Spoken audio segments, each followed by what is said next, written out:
Hello కానమోకు కథావచనం మోహనవచనం పరిజ్ఞాన హితబాండం నిత్య చదువరి శ్రోతలకు ఆహ్వానం నమస్కారం. చదవదగునెవరు రాసిన తదుపరి చదివిన వెంటనే మరువక పలువురికి వినిపింపబూనిన అది ఏ పరిజ్ఞాన హితబాండమౌపో మహిళ మోహనవచనమై విరాజిల్లు. పరిజ్ఞాన హితబాండం లక్ష్యం ప్రతివారీ సమాచార హక్కు. ఆ స్ఫూర్తితోనే ఇప్పుడు ఎంవి కృష్ణయ్య విరచిత అంశంగా అదియును చారిత్రక అంశంగా అసలు వలసదారులు ఎవరు అనేటువంటి అంశాన్ని ఇప్పుడు మన కానమోకు కథావచనం శ్రోతలకు మీ కానమోకు స్వరంలో వినిపిస్తాను, వినండి. అసలు వలసదారులు ఎవరు? ఉత్తర అమెరికా ఖండంలో అక్రమ వలసదారులు ఎవరు? అమెరికా నూతన అధ్యక్షుడు డొనాల్డ్ ట్రంప్ తన ఎన్నికల ప్రచారంలో వాగ్దానం చేసిన విధంగా అమెరికాలోకి చట్టవిరుద్ధంగా వలస వచ్చిన విదేశీయులను వెంటాడి వేటాడి నిర్బంధించి కాళ్లకు చేతులకు బేడీలు వేసి సరుకుల్లాగా సైనిక రవాణా విమానాల్లో కేవలం 1-2 మాత్రమే టాయిలెట్లు ఉండి బేడీల వల్ల సరిగా ఉపయోగించుకోవడానికి వీలు లేని ఆ రవాణా విమానాలలో వారిని వారి వారి స్వదేశాలకు పంపుతున్నారు.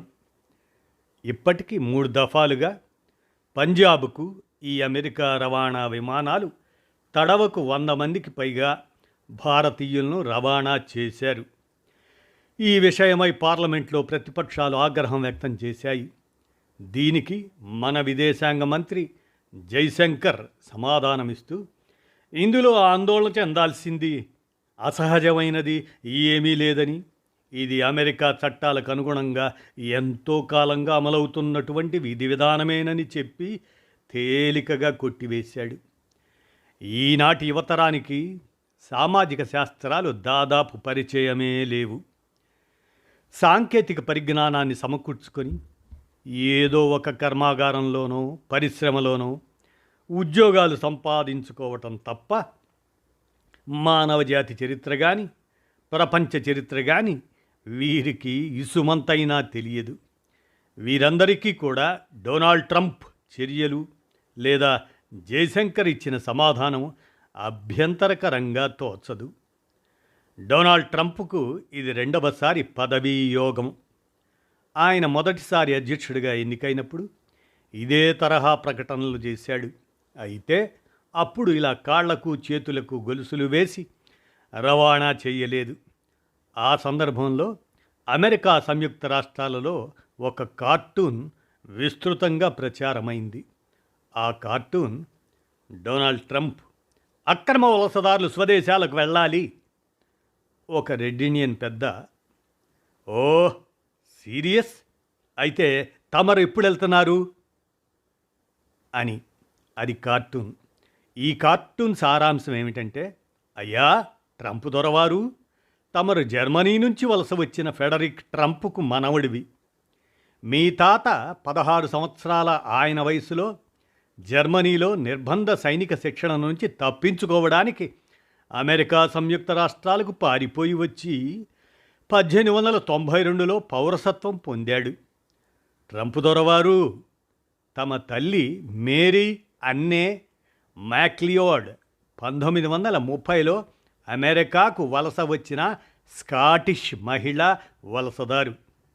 మీ నాయనమ్మ ఎలిజబెత్ క్రిస్ట్ 19వ శతాబ్దం చివరిలో అమెరికాకు వచ్చి స్థిరపడిన జర్మన్ వలసదారు సుమా. అంతేకాదు, నీ కోడలు అమెరికా సంయుక్త రాష్ట్రాలకు వలస వచ్చిన ఆవిడే. ఆమెకు పుట్టిన నీ మనవడు ఇక్కడ పుట్టి పుట్టుక ద్వారా అమెరికా పౌరసత్వం పొందినవాడే అనే అర్థము సమాచారం ఈ కార్టూన్లో ఇమిడి ఉంది. ఇదే సందర్భంలో మరో వ్యంగ్య వ్యాఖ్యానం కూడా యుఎస్లో ప్రచారంలో ఉంది. అదేమిటంటే, ఉత్తర అమెరికా ఖండంలోని యూరోపియన్ సెటిలర్లకు అందరికీ హెచ్చరిక. డొనాల్డ్ ట్రంప్ అక్రమ వలసదారులు వెనక్కి వెళ్ళాలి అంటున్నాడు కదా. ఇందుకు మీరు చేయాల్సిన పని ఏమిటంటే, మీరు మా ఖండంలో ఆక్రమణదారులు అని ముందుగా ఒప్పుకోండి. యూరోపియన్లు అయిన మీరు ఈ మొత్తం ఖండాన్ని మరియు మా సంపదను దొంగిలించారని అంగీకరించాలి. మీరు మానవత్వాన్ని తిరిగి పొందే దశల శ్రేణిలో మొదటి అడుగు ఈ ఖండానికి సామూహిక యజమానులుగా వ్యవహరిస్తున్న మీరు మా నుండి దొంగిలించిన భూములను మాకు తిరిగి ఇవ్వాలి. ఆ తర్వాత మీరు ఐరోపాకు బయలుదేరడానికి వేగంగా ఏర్పాట్లు చేసుకోవాలి. ఆ పైన దొంగతనాలు, అత్యాచారాలు, బానిసత్వం, మారణకాండలు, మారణహోమం, జాతీయ అహంకారం, అనైతిక ప్రవర్తన, దుర్మార్గపు చర్యలు మరియు మీ ప్రజలు చేసిన అమానవీయ చర్యలకు క్షమాపణ కోరండి. ఆ పైన ఈ ఖండాన్ని వదిలి వెళ్ళండి. దయచేసి ఇంకెప్పటికీ తిరిగి రావద్దు. ఈ వ్యంగ్య రచన ఉత్తర అమెరికా ఖండాన్ని ఆక్రమించుకొని స్థానిక ఆదివాసీ ప్రజలను 10 కోట్ల మందిని హతమార్చి వారి భూములను సంపదలను దురాక్రమించినటువంటి ఐరోపా శ్వేత జాతి సెటిలర్ల చరిత్ర క్లుప్తంగా ఆయన అర్థమవుతుంది. అసలు విషయం ఏమిటంటే, ఆ రోజుల్లో భారత ఉపఖండంతో ఐరోపాకు పెద్ద ఎత్తున వాణిజ్యం జరిగేది. భారత ఉపఖండం నుంచి నూలు వస్త్రాలు, సుగంధ ద్రవ్యాలు పెద్ద ఎత్తున ఐరోపాకి ఎగుమతి అయ్యేవి. ఈ వ్యాపారమంతా హిమాలయ పర్వతాల్లో ఉన్న ఖైబర్ బోలాన్ కనుమల్లో కూడా భూమార్గాననే జరిగేది. ఈ భూమార్గపు మధ్యలో ఇప్పటి ఇస్తాంబుల్, అప్పటి కాన్స్టాంటినోపుల్ అనే నగరం ద్వారా జరిగేది. అయితే ఈ ఇస్తాంబుల్ను ముస్లిములు ఆక్రమించుకొని ఐరోపా వారిని ఈ భూమార్గాన్ని వినియోగించుకోకుండా అడ్డగించారు. దానితో ఐరోపా వ్యాపారులకు భారీగా లాభాలు ఆర్జించి పెట్టే వాణిజ్యానికి గండి పడింది. దీనితో భూమార్గానికి ప్రత్యామ్నాయంగా భారత ఉపఖండానికి సముద్ర మార్గాలు కనుక్కోవాలని ప్రయత్నాలు ప్రారంభమయ్యాయి. అందులో భాగంగానే స్పెయిన్ రాజు ఫెర్డినాండ్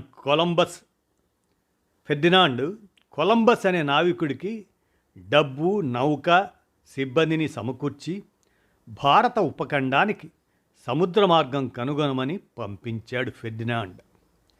కొలంబస్ రూటు గుర్తుపెట్టుకుంటూ దోవ తప్పి భారత ఉపఖండానికి బదులు ఉత్తర అమెరికా ఖండాన్ని చేరాడు. ఇది 1498లో జరిగింది. అతను ఉత్తర అమెరికా ప్రధాన భూభాగంపై ఇంకా అడుగుపెట్టలేదు. కానీ ఆ పరిసరాల్లోని ఉత్తర అమెరికా ద్వీపాలలో అడుగుపెట్టి అక్కడ నివసిస్తున్నటువంటి అత్యంత సాధువులు అయినటువంటి ఆదివాసీలను బానిసలుగా చేసుకొని వారిని స్థానికంగా లభించే బంగారు రజను దాన్ని సేకరించుకొని రమ్మని, అది తీసుకొని రాని వారిని చిత్రహింసలు పెడుతూ ఎన్నో ఘోరాలు చేశాడు. కొన్ని లక్షల మందిని బానిసలుగా పట్టుకొని స్పెయిన్కు ఎగుమతి చేశాడు. ఈ విషయాలన్నీ కూడా ఆయనతో పాటు ప్రయాణం చేసిన ఒక క్రిస్టియన్ మత గురువు ఆ ఘోరాలను చూడలేక అవన్నీ కూడా ఒక పుస్తకంగా రాసి ప్రచురించాడు.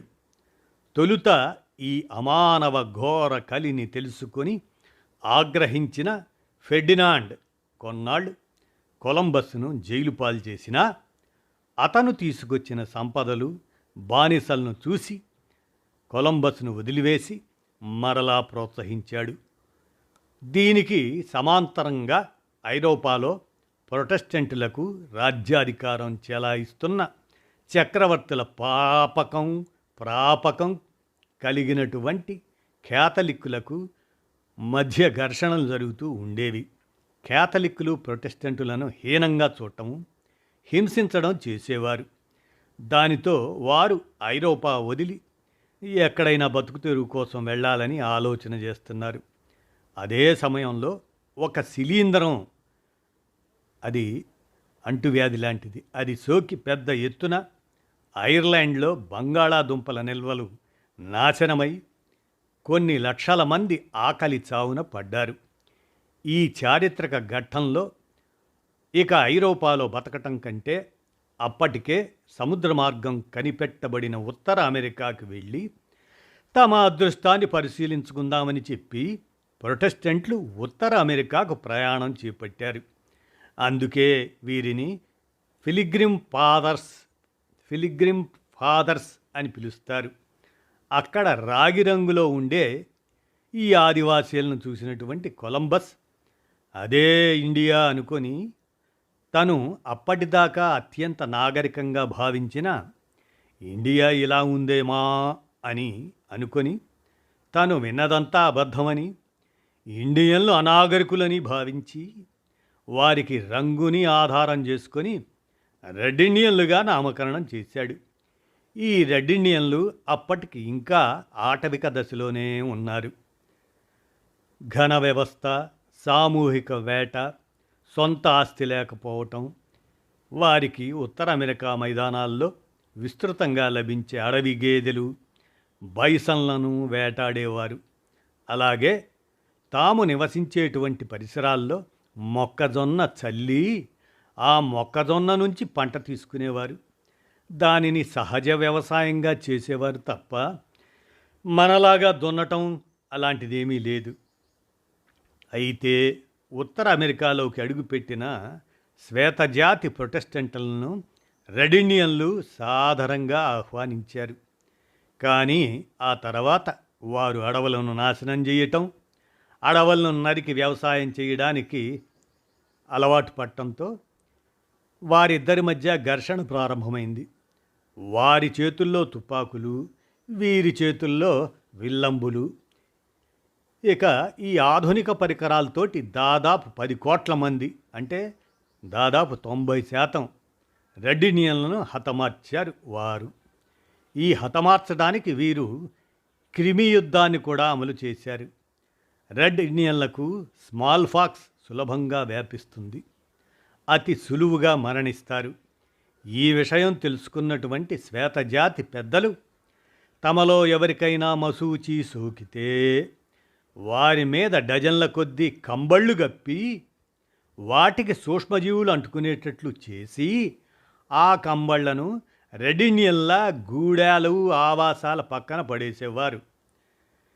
చర్మపు దుస్తులు తప్ప ఉన్ని వస్త్రాలు తెలియని ఆ అమాయక రెడ్ ఇండియన్లు వాటిని కప్పుకొని గుంపులు గుంపులుగా స్మాల్ ఫాక్స్కు గురై, మసూచికి గురై మరణించేవారు. అలాగే 100 మందిని తుపాకులతో కాల్చి పెద్ద పెద్ద గుంతలు తవ్వి పూడ్చిపెట్టేవారు. ఈ సందర్భంలో వీరందరూ క్రైస్తవులు. క్రైస్తవంలో కూడా పురోగామి క్రైస్తవులు. బైబిల్లో చెప్పినటువంటి గుడ్ సామరిటన్ కథనం ఆచరించేవారు. అలాగే తమ వలనే తమ పొరుగు వారిని ప్రేమించాలి కదా అనే బైబిల్ సూక్తి వారికి గుర్తే. అయితే ఇలా మనం పరాయి ప్రదేశానికి వచ్చి లక్షలు కోట్ల మందిని ఇలా హతమార్చి వారి భూములు ఆక్రమించుకోవచ్చా అనే ప్రశ్న తలెత్తినప్పుడు ప్రొటెస్టెంట్ పెద్దలు వారికి ఏమని చెప్పారంటే, ఇది మేనిఫెస్ట్ డెస్టినీ, అంటే భగవదాజ్ఞ. భగవంతుడు మనల్ని ఉత్తర అమెరికా ఖండానికి వెళ్ళి ఈ ప్రదేశం అంతా ఆక్రమించుకోమని ఆదేశించాడు. ఈ భూభాగాన్ని ఆక్రమించటం భగవంతుని యొక్క ఆజ్ఞను అమలు చేయడమే. పైగా రెడ్ ఇండియన్లంటే మనలాగా మనుషులు కాదు, అత్యంత క్రూరమైన నీచమైనటువంటి జంతువుల లాంటి వారు. వారిని చంపడంలో ఎటువంటి అనౌచిత్యము లేదని వారికి నచ్చజెప్పారు. వారిని చంపి ఆక్రమించుకుంటే 100,000 ఎకరాలకు భూస్వాములయ్యే పరిస్థితి కనిపిస్తుంటే మత గురువులు చెప్పేది పచ్చి అబద్ధం అని అర్థమైనా ఎదురుగా కనపడుతున్నటువంటి సంపదలు వారిని తృప్తిపరిచాయి. మొత్తానికి ఉత్తర అమెరికా ఖండంలో 90% మంది ఆదివాసీ ప్రజలను హతమార్చారు. మరి ఈ వేల ఎకరాల భూముల్లో వ్యవసాయం చేసేదెలా? ఒక్కొక్క కుటుంబంలో ఉండే 4, 5 వేల ఎకరాలను ఎలా సాగు చేయగలుగుతారు? అందుకోసం మరలా ఆఫ్రికా ఖండానికి వెళ్ళి అక్కడ నుంచి లక్షల మందిని నీగ్రో ప్రజలను బంధించి తీసుకుని వచ్చి అమెరికాలో అమ్మేవారు. ఇక్కడ రైతులు ఆ నీగ్రో బానిసలను కొని ఆ బానిసలతో వ్యవసాయం చేసుకునేవారు. ఈ విషయాలన్నీ కూడా మనం స్పార్టకస్ నవల రచయిత హావర్డ్ ఫాస్ట్ తన ది లాస్ట్ ఫ్రాంటియర్, అదే తెలుగులో మానధనులు అనే చారిత్రక నవల ద్వారా రెడ్ ఇండియన్లపై జరిగిన ఘోరాలు ఆ నవల ద్వారా మనకు వెల్లడించారు. ఫాస్ట్ నవల 90% మంది స్థానిక ప్రజలను చంపిన తరువాత ఎక్కడో మారుమూల అడవుల్లో నివసిస్తున్న 10% మంది ప్రజల భూభాగం మీద కూడా ఈ శ్వేత జాతి సెటిలర్ల కన్ను పడింది. వాటిని కాజేయటానికి మరో జిత్తులమారి పథకం ఆలోచించారు. మీరు ఈ అటవీ ప్రాంతాన్ని వదిలి మేము చెప్పిన ప్రదేశానికి వెళితే మీకు అవసరమైన రేషన్ మేమే ఇస్తాము. ఎందుకంటే అక్కడ బైసన్లు దొరకవు. వారికి ఇక్కడ ఆహారపు కొరత ఉంటుంది కాబట్టి రేషన్ ఇస్తామని నమ్మించి కొంతమందిని నిస్సారమైన భూముల్లోకి తరలించారు. కానీ రేషన్ సరిపడా ఇవ్వకపోవడంతో వారు శ్వేతజాతి అధికారులతో వాదనకు దిగుతారు. దానితోనే ఆ నవల ప్రారంభమవుతుంది. మరికొంతమంది శ్వేతజాతి అధికారులు సెనేటర్ల జిత్తుల మారి పథకాలను ఎదిరిస్తారు. అటువంటి ఒక సంభాషణ మనకు అందుబాటులో ఉంది. అదేంటంటే, వారి చూపు రెడ్ ఇండియన్స్ నివసిస్తున్న అడవి ప్రాంతంపై పడింది. వెంటనే అమెరికా ప్రభుత్వం రెడ్ ఇండియన్స్కు ఒక వర్తమానం పంపింది. దాని ప్రకారం రెడ్ ఇండియన్ ప్రజలు వారు నివసిస్తున్న విశాల అటవీ భూమిని తమకు ఇచ్చివేస్తే దానికి బదులుగా వేరే ప్రాంతాలను ఇవ్వటంతో పాటు రెడ్ ఇండియన్స్ ప్రజల యొక్క క్షేమం అమెరికా ప్రభుత్వమే చూస్తుంది అని. ఈ సందర్భంలో యునైటెడ్ స్టేట్స్ ఆఫ్ అమెరికా తరపున వచ్చిన సెనేటర్కు రెడ్ ఇండియన్ తెగ పెద్దకు వారిరువురి మధ్య ఒక మధ్యవర్తి సమక్షంలో జరిగిన సంభాషణ. అది ఎట్లా జరిగిందంటే, ఆ సంభాషణ ఆ యునైటెడ్ స్టేట్స్ సెనేటర్ ఆయన అంటున్నాడు, మీరు ఉండటానికి అమెరికా సంయుక్త రాష్ట్రాల ప్రభుత్వం కొంత భూమిని ఇస్తుంది అని అనగానే రెడ్ ఇండియన్ పెద్ద అంటాడు, మేము నివసించడానికి మా భూమి మాకుంది కదా.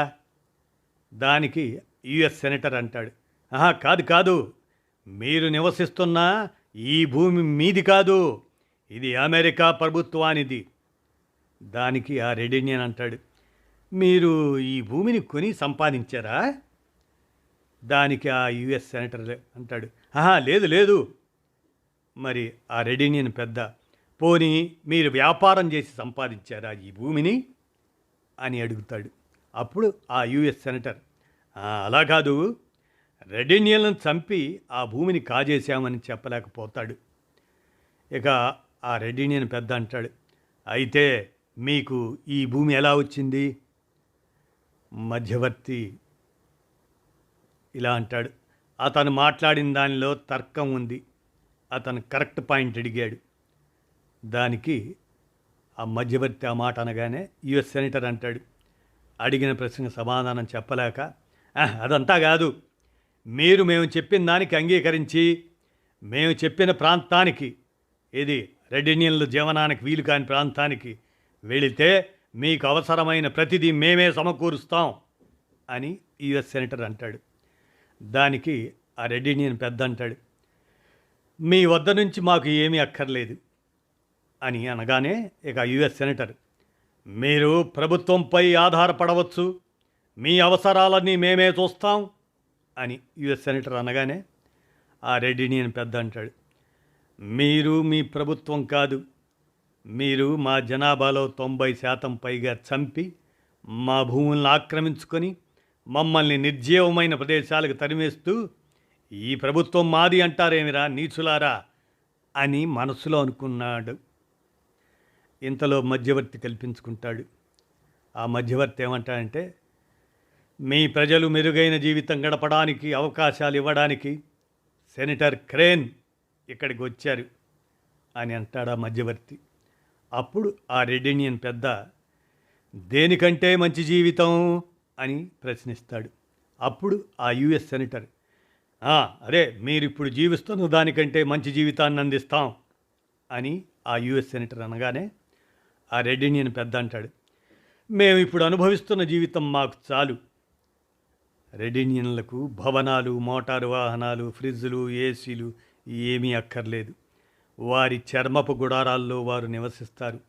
వారు నివసించే ప్రదేశం అడవిలాగా ఉంటే చాలు. అడవిలో ప్రకృతిలో భాగంగా వేటాడి జీవిస్తారు అని ఆ రెడ్ ఇండియన్ పెద్ద మేము ఇప్పుడు అనుభవిస్తున్న జీవితం మాకు చాలు అని అన్నాడు. అలాగే నీగ్రోలను తీసుకొచ్చి బానిసలుగా చేసుకొని వారి రక్తమాంసాలను జురుకోవడమే కాక వారి స్త్రీలను అనుభవించటం, వారిని వారి పిల్లలను పశువుల్లాగా అమ్ముకోవటాన్ని వివరించేటువంటి ఎలెక్స్ హేలీ రచించిన ద రూట్స్ నవల తెలుగులో 7 తరాలు, అలాగే బిషప్ స్టోవే రచించిన అంకుల్ టామ్స్ క్యాబిన్, ఫాస్ట్ రచించినటువంటి స్వేచ్ఛాపదం ఇలాంటి చారిత్రక నవలలు చదివితే మనకు వీరు చేసిన ఘోరాలన్నీ అర్థమవుతాయి. ఈ విధంగా 400 సంవత్సరాల పాటు బానిస వ్యాపారాన్ని కొనసాగించారు. ఇలా రెడ్ ఇండియన్స్ భూమి, నల్లవారి శ్రమతో సంపన్నులైనటువంటి దేశమే ఉత్తర అమెరికా ఖండం. ఈ చరిత్ర అంతా తెలిసినప్పుడు ఎవరు నిజమైనటువంటి అక్రమ వలసదారులు అనేది మనందరికీ అర్థమవుతుంది. మనం ఇంకొక విషయం పరిశీలించాలి. యునైటెడ్ స్టేట్స్ను శ్వేతజాతి ప్రజల సొంత ఆస్తిగానే వాదన కోసం అంగీకరిద్దాం. వారి సొంత ఆస్తి అయిన, సొంత దేశమైన యునైటెడ్ స్టేట్స్లోకి ప్రవేశించే సామాన్య ప్రజలను అక్రమ వలసదారులుగానే భావిద్దాం. అంటే యుఎస్లోకి ఎవరు ప్రవేశించకూడదు, వారి అనుమతి లేకుండా. మరి వియత్నాంలో ఎవరి అనుమతితో ప్రవేశించారు వీరు, ఈ అమెరికన్లు? దాదాపు పుష్కర కాలం మారణహోమం చేశారు. రెండవ ప్రపంచ యుద్ధ కాలంలో వాడిన పేలుడు పదార్థాల కంటే ఎక్కువ బాంబులను వియత్నాంపై ప్రయోగించారు వారు చేసిన నేరం ఏమిటి? వారు సోషలిస్ట్ వ్యవస్థను, వియత్నాం వారు ఒక మనిషిని ఇంకొక మనిషి దోచుకోవడానికి వీలు లేని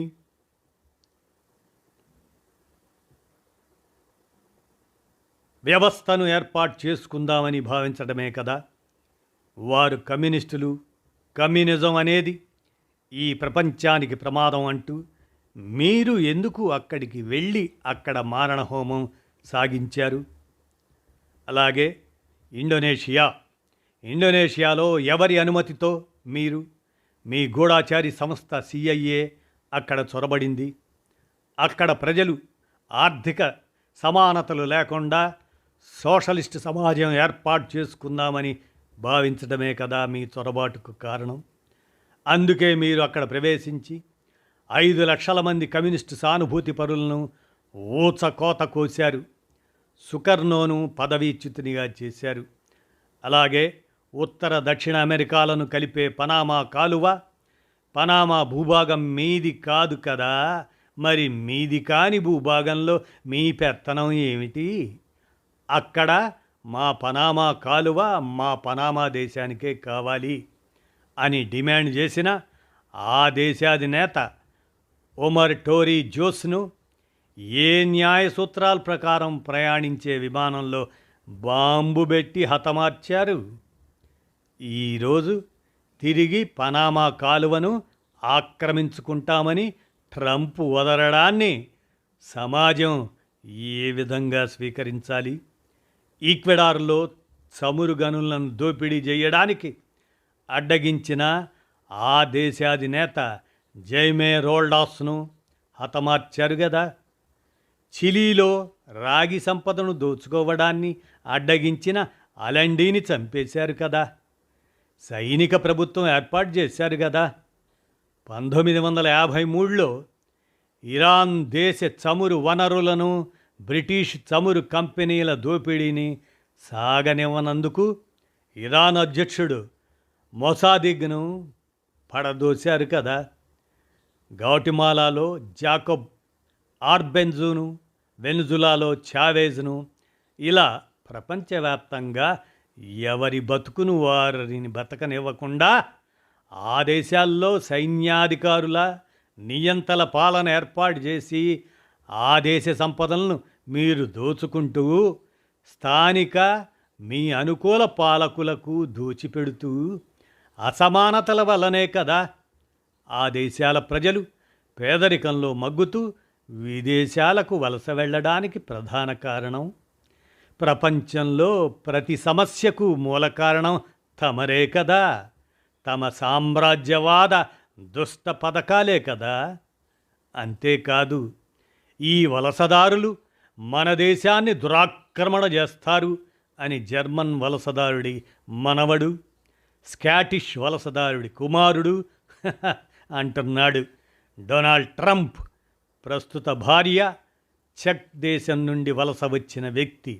మొదటి భార్య స్లోవేనియన్ నుండి వలస వచ్చింది.